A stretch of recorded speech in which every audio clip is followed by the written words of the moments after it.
മാതാപിതാക്കളോടുള്ള കടമ പറയുമ്പോൾ ഞാൻ ചരിത്രത്തിലെ ഒരു സംഭവം ഓർത്തു പോവാണ്. വെറും വിഷയം എങ്ങനെ പറഞ്ഞാലും ഉണങ്ങിപ്പോവല്ലോ ചർച്ച. അതുകൊണ്ട് ഇടയ്ക്കൊരു കഥയും കിടക്കട്ടെ. റസൂലുള്ളാഹി സ്വല്ലല്ലാഹു അലൈഹി വസല്ലം പറഞ്ഞ കഥ കെട്ടുകഥയും ഐതിഹ്യമൊന്നുമല്ല. റസൂല് പറഞ്ഞ കഥ ചരിത്ര സംഭവമാണ്. അള്ളാഹുവിന്റെ റസൂൽ ഒരു കഥ പറയുകയാണ്. യഹൂദന്മാർക്കിടയിൽ ഒരു ഭക്തനായ സന്യാസി ഉണ്ടായിരുന്നു. മുമ്പ് കാലത്തെ, ഇപ്പോഴത്തെ യഹൂദികളെ കുറിച്ചല്ല പറയണത്. മൂസാ നബി അലൈഹിസ്സലാമിന്റെ കാലഘട്ടത്തിൽ അള്ളാഹുവെ അംഗീകരിച്ചുകൊണ്ട് അവനെ ഇബാദത്ത് ചെയ്തുകൊണ്ട് ജീവിച്ചിരുന്ന നല്ലവരായ ആളുകൾക്കിടയിലെ ഒരു വ്യക്തിയെ കുറിച്ചാണ് പറയുന്നത്. ഒരു സന്യാസി ഉണ്ടായിരുന്നു. അദ്ദേഹം ആത്മീയമായി വളരെയേറെ ഉയർന്ന ആളായിരുന്നു. പേര് ജുറൈജ് എന്നായിരുന്നു. ജുറൈജ് ഒരു കുന്നിന്റെ മുകളിൽ ഒരു പർണശാല കെട്ടിയിരിക്കുകയാണ്. ലോകവുമായി ബന്ധമില്ല, ആളുകളുമായി ബന്ധമില്ല, സദാ ആരാധനകളിൽ മുഴുകിയിരിക്കുകയാണ്. അങ്ങനെ ഇരിക്കെ ജുറൈജിനെ കാണാൻ ഒരു ദിവസം ജുറൈജിന്റെ ഉമ്മ വന്നു, മാതാവ് വന്നു. മോനെ ജുറൈജേ, ഉമ്മ വിളിച്ചു നോക്കി. നമസ്കാരത്തിന്റെ ഇടയിലായിരുന്നത് കൊണ്ട് ജുറൈജ് മറുപടി പറഞ്ഞില്ല. മാതാവിനെ തിരിഞ്ഞു നോക്കിയില്ല. മാതാവ് തിരിച്ചുപോയി. മകനെ കാണാനുള്ള ആഗ്രഹത്തോടെ വന്ന മാതാവ് തിരിച്ചുപോയി. രണ്ടാമത് ഉമ്മ വീണ്ടും മകനെ കാണാനുള്ള ആഗ്രഹത്തോടുകൂടി വന്ന് മകൻ അല്ലാഹുവിനെ ഇബാദത്ത് ചെയ്തുകൊണ്ടിരിക്കുന്ന പർണശാലയുടെ കൂടാരത്തിന്റെ വാതിൽക്കൽ മുട്ടുകയാണ്. മോനെ ജുറൈജേ, എന്റെ മോനെ ജുറൈജേ. അവിടെ നിന്ന് മറുപടി വരുന്നില്ല. മകൻ ഇബാദത്തിലാണ്, അല്ലാഹുവിന് ആരാധനകൾ അർപ്പിച്ചിരിക്കുകയാണ്. ആ സമയത്ത് രണ്ടാമതും ഇങ്ങനെ സംഭവിച്ചപ്പോൾ ഈ ഉമ്മ ശപിച്ചുവത്രേ, 2 വട്ടം ഞാൻ കാണാൻ വന്നിട്ട് എനിക്ക് കാണാൻ ഒരവസരം തരാതിരുന്ന ഇവനെ അല്ലാഹുവേ നീ ശപിക്കണേ. ഒരു വേശ്യയെ കണ്ടുകൊണ്ടല്ലാതെ ഇവനെ നീ മരിപ്പിക്കല്ലേ എന്റെ നാഥ എന്ന് ഈ ഉമ്മ മകനെതിരെ അല്ലാഹുവിനോട് ദുആ ചെയ്യുകയാണ്. വേശ്യയെ കണ്ടുകൊണ്ടല്ലാതെ ഇവനെ നീ മരിപ്പിക്കല്ലേ തമ്പുരാനെ. ആള് വലിയ സാത്വികനാണ്. ആള് അല്ലാഹുവെ ഓർത്തുകൊണ്ട് എപ്പോഴും ഇബാദത്ത് ചെയ്യുന്നവനാണ്. തെറ്റുകുറ്റങ്ങളിലേക്ക് നടന്നു നീങ്ങാത്തവനാണ്. പക്ഷേ മാതാവിന്റെ ശാപം, ഉമ്മാന്റെ കുരുത്തക്കെട്, അത് ആ സമയത്ത് ഈ മകനെ ബാധിച്ചു കുടുങ്ങുകയാണ്.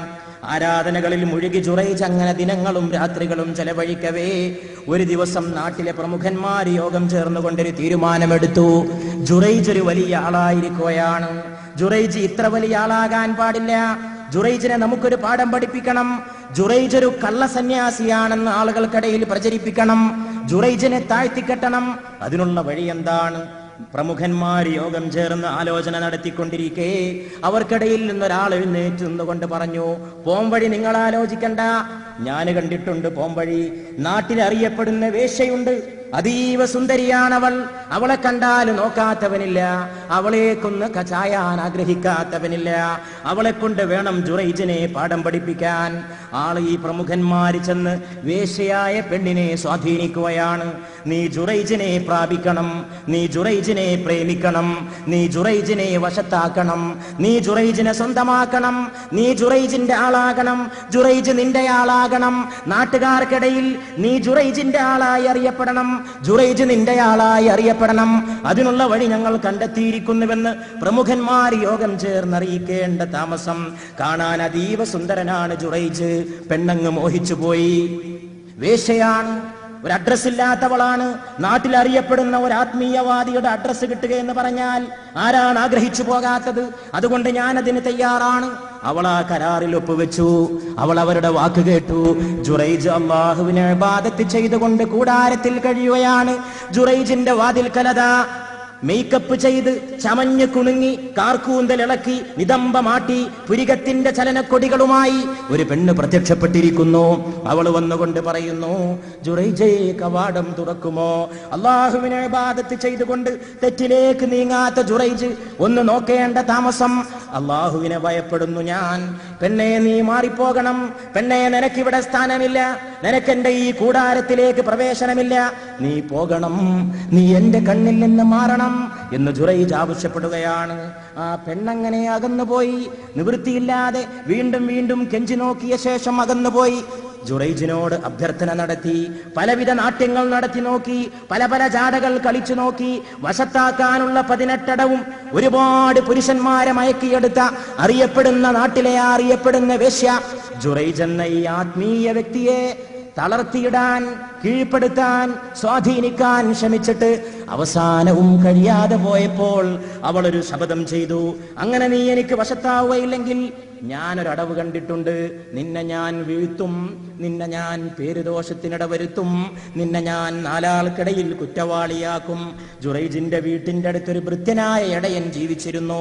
ഈ ഇടയന്റെ അടുക്കലേക്ക് ചെന്നുകൊണ്ട് ഈ പെണ്ണ് പറഞ്ഞു, നിന്നെ ഞാൻ ഇഷ്ടപ്പെടുന്നു. എവിടെയോ കിടന്ന ഒരു ഇടയൻ, അവൻ അത്ഭുതപ്പെട്ടു പോയി. നാട്ടിൽ അറിയപ്പെടുന്ന സുന്ദരികളിൽ സുന്ദരിയായ ഈ പെണ്ണ് എന്നെ ആഗ്രഹിക്കുന്നുവോ? ഞാൻ തയ്യാർ. അങ്ങനെ അതാ ആ ദുർഭഗമായ നിമിഷത്തിൽ ഇടയനുമായി ഈ വേശ്യ ഇണചേരുകയാണ്. ഇണചേർന്നവൾ ഗർഭിണിയാവുകയാണ്. അവൾ നാടാകെ പ്രചരിപ്പിക്കുകയാണ്, ഈ ഗർഭത്തിന്റെ ഉടമ ജുറൈജാണ്, ജുറൈജാണ് ഇതിന്റെ ആള്, ജുറൈജാണ് ഇതിന്റെ ഉടമ. ആളുകൾക്കിടയിൽ പാട്ടായി, പ്രമുഖന്മാർ അംഗീകരിച്ചു, നന്നായി, അങ്ങനെ വേണം കാര്യങ്ങൾ വരാൻ. ഇപ്പൊ എവിടെ പോയി കള്ളസന്യാസി, എവിടെ പോയി പൂച്ച സന്യാസി, എവിടെ പോയി അവന്റെ ആരാധന, എവിടെ പോയി അവന്റെ കാപട്യം, എവിടെ പോയി അവന്റെ നാട്യം, എവിടെ പോയി അവന്റെ ജാട, എവിടെ പോയി അവന്റെ സുജൂദ്, എവിടെ പോയി അവന്റെ റുക്കൂഅ്? ഈ നല്ല മനുഷ്യനെ പരിഹസിച്ചുകൊണ്ട് ഇവരെല്ലാവരും കൂടി പ്രചാരണത്തിന്റെ പരിപാടികളിൽ മുഴുകവേ ഈ പെണ്ണ് പ്രസവിച്ചു. പ്രസവിച്ചപ്പോൾ ആളുകൾ ചുറ്റും കൂടി ജുറൈജിന്റെ കുട്ടി. ഇടയനെ ആദ്യമേ പെണ്ണ് പറഞ്ഞ് സമ്മതിപ്പിച്ചിരുന്നു, നീയല്ല ജുറൈജാണ് ഈ കുട്ടിയുടെ പിതാവെന്ന് എല്ലാവരോടും നീയും പറയണം. ഇടയനും അതിന് സഹായങ്ങൾ നൽകി. അങ്ങനെ നാടാകെ ജുറൈജിന്റെ കുട്ടി എന്ന് പറഞ്ഞ കുട്ടിയെയും പിടിച്ചുകൊണ്ട് ഈ പെണ്ണ് ജുറൈജിന്റെ പർണശാലയിലേക്ക് പിന്നെയും ചെല്ലുകയാണ്. ഒരിക്കലും കള്ളം പറയാത്ത ലോകത്തിന്റെ ഗുരു മുഹമ്മദ് മുസ്തഫ സല്ലല്ലാഹു അലൈഹി വആലിഹി വസഹബിഹി വസല്ലം പറഞ്ഞ് സഹീഹ് ബുഖാരി ഉദ്ധരിച്ച സംഭവമാണിത്. കെട്ടുകഥയല്ല, ഐതിഹ്യമല്ല, കേട്ട് കേൾവിയല്ല, ഏതെങ്കിലും പണ്ഡിതൻ കിതാബിൽ എഴുതി വെച്ചതല്ല. അല്ലാഹുവിന്റെ റസൂല് നേരായ നാവുകൊണ്ട് പറഞ്ഞ സംഭവമാണ്. വാതിൽക്കൽ ചെന്നുകൊണ്ട് മുട്ടി, ജുറൈജയെ വാതിൽ തുറക്ക്. പ്രതികാരത്തിന്റെ അഗ്നിയുമായിട്ട് ആ വേശ്യപ്പെണ്ണ് ജ്വലിക്കുകയാണ്. ജുറൈജിനെ കീഴ്പ്പെടുത്താൻ ശ്രമിച്ചിട്ട് കിട്ടാത്തതിലുള്ള ദേഷ്യത്തോടെ, ആ ജുറൈജിനോട് പ്രതികാരമായല്ലോ എന്ന വിചാരത്തോടെ അവള് കുട്ടിയെ കാണിച്ചുകൊണ്ട് പറഞ്ഞു, ഇതാ ജുറൈജെ നിന്റെ കുട്ടി. പിന്നാലെ ആളുകൾ ഒരുപാട് കൂടി, ഇറക്കൂ അവനെ ആ പർണശാലയിൽ നിന്ന്, ഇവനാണ് കള്ളൻ, ഇവൻ ഇന്നലെ വരെ ജനങ്ങളെ പറ്റിച്ചു, ഇവനൊരു വലിയ സാത്വികനായി ചമഞ്ഞു, ഇവൻ കള്ളനാണ്, ഇവൻ വ്യഭിചാരിയാണ്, പിടിച്ചിറക്ക്, എറിഞ്ഞ് കൊല്ലവനെ, നശിപ്പിക്കവനെ, അടിക്കവനെ വിളിച്ചു കൂവാൻ തുടങ്ങി. ഉടൻ തന്നെ ജുറൈജ് പറഞ്ഞു, 2 മിനിറ്റ് സമയം തരുമോ? അള്ളാഹുവിന്റെ റസൂല് പറയുകയാണ്. ജുറൈജ് അവരോട് കെഞ്ചി, 2 മിനിറ്റ് സമയം തരുമോ? ആയിക്കോ. 2 മിനിറ്റ് ഒളു ചെയ്തുകൊണ്ട് ജുറൈജ് നമസ്കാരത്തിന്റെ സുജൂദിൽ കിടന്നുകൊണ്ട് അള്ളാഹുവിനോട് ദുആ ചെയ്തു. സലാം വീട്ടി വന്നുകൊണ്ട് മഹാനായ ജുറൈജ് ഈ വേശ്യപ്പെണ്ണിന്റെ മാറത്തിരിക്കുന്ന കുട്ടിയുടെ നേരെ, ആ കുട്ടിയുടെ നാവിന്റെ നേരെ, എട്ടും പൊട്ടും തിരിയാത്ത ഒരു കുട്ടിയുടെ നേരെ വിരല് ചൂണ്ടിക്കൊണ്ട് ചോദിക്കുന്നു, കുട്ടി പറ, ആരാ നിന്റെ പിതാവ്? സങ്കടപ്പെട്ടുകൊണ്ട്, കണ്ണീരൊലിപ്പിച്ചുകൊണ്ട്, ഹൃദയം നൊന്തുകൊണ്ട്, അള്ളാഹുവിനെ കുറിച്ച് ഇബാദത്തല്ലാതെ മറ്റൊന്നും ചെയ്യാത്ത അള്ളാഹുവിന്റെ അടിമ കുട്ടിയുടെ നേരെ ചോദിക്കുന്നു, പറ മോനെ, ആരാ നിന്റെ പിതാവ്? തുറന്ന് പറ മോനെ, ആരാ നിന്റെ പിതാവ്? കൂടെ നിൽക്കുന്ന പ്രമുഖന്മാരെ വിളിച്ചു കൂവി.